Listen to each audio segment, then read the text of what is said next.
So we're going to go over basics of the teeth. I hope I can explain this in an easier way for you, and never hesitate to comment inside the course if you have any questions, or send me an email, chat with me through the website anytime.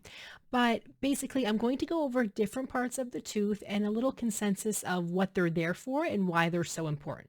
So I'm going to share my screen here for a moment.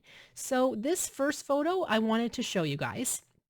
This is just basically showing a dental bridge going on top of already prepped teeth. Okay, so this isn't really the basics of dental anatomy, but I really like this diagram because it just kind of shows how things fit together as well. So when we talk about the crown of the tooth, enamel, dentin, the pulp, the gums, the bone, it just kind of shows you what goes over top. So anytime we're referring to the crown of the tooth, it could mean a bridge and a cap and or crown that's being made in the lab going over top, but it could also just simply mean the crown of the tooth, which is your enamel. So I will explain that in a little bit for you here. Just to show you this picture, this is what's happening with dental decay. So it kind of starts in the enamel and then spreads through into the dentin. If it gets to be too bad, it goes into the pulp. Definitely look through your caries study guide where I explain the different types of caries, but then there's also a dental anatomy study guide that just kind of goes over the basics of enamel, dentin, and cementum in a little bit of a different way for you too. This video is just to kind of bring it all together and explain it. So notice the white area, that is your enamel. The yellow area is your dentin, which is the second layer. The red area is your pulp, also called the nerve of your tooth. Enamel is very, very strong. The white part, that's what's covering the tooth. Inside, again, is your dentin. And then you have the pulp, which is your nerve. Now, what is cementum? Cementum is also known as like a yellowish area. That covers the roots of the teeth. Okay, so when you hear cementum, automatically don't think enamel, just think roots of the teeth. Okay, so more about that in your study guide too. But here's just another picture showing you enamel, which is the white area. That's the crown. That goes kind of over top. That's the over top of the whole tooth that covers the tooth internally. So it covers the dentin, the pulp, all of that.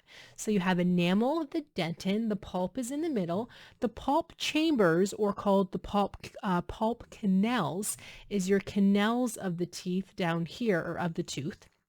That is kind of where, if the patient's getting a root canal, they're cleaning inside the nerve here, but also the pulp canals.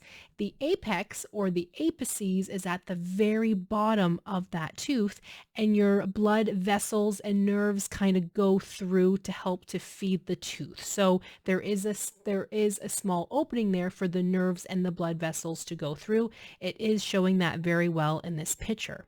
It's also showing you that the gum level is where it should be. It's nice and healthy against the tooth, and the alveolar bone, this like speckly part, this is the bone holding the tooth together. So this is why we talk a lot about gingivitis and perio. Look at your gingivitis and perio study guides, where the bone has to be healthy. The gum has to be healthy. The bone has to be healthy. If the gums aren't healthy, the patient has gingivitis. If the bone isn't healthy, the patient has periodontal disease. You can have both, or you could just have one of them. You could have either just gingivitis or perio, or you could have both gingivitis and perio. And then just another kind of image showing you here. I'm actually going to make this bigger for a moment. This is just kind of showing you, actually, sorry, I'm going to make this even bigger, like just to make it easier to see here. So this is showing you the tooth internally, but that's what it looks like on the outside. So the crown on the outside, everything internally here. The gums are nice and packed together. So just kind of showing you a different way of how the tooth can look. Your periodontal ligaments are typically kind of in here, which you can't see that here, but you have the periodontal ligaments. Your sulcus is kind of around here. That is where you probe into. So again, you guys, that's just kind of the basics of your teeth here. Let me know if any questions. Look inside your dental anatomy study guide as well, but then also make sure to look in your caries study guide where it explains the different types of caries, because depending on if you have a little cavity in the enamel, and then if it extends halfway through to the enamel, maybe it's then going to extend into the dentin and then maybe the nerve. So I kind of explained the different steps there. Also, Black's classification of caries, that is something else that kind of explains where the cavities are, because you need to know that in order to fix the cavity to do a filling. So there's class 1 all the way through to class 6. So definitely have a look at that and let me know if any questions.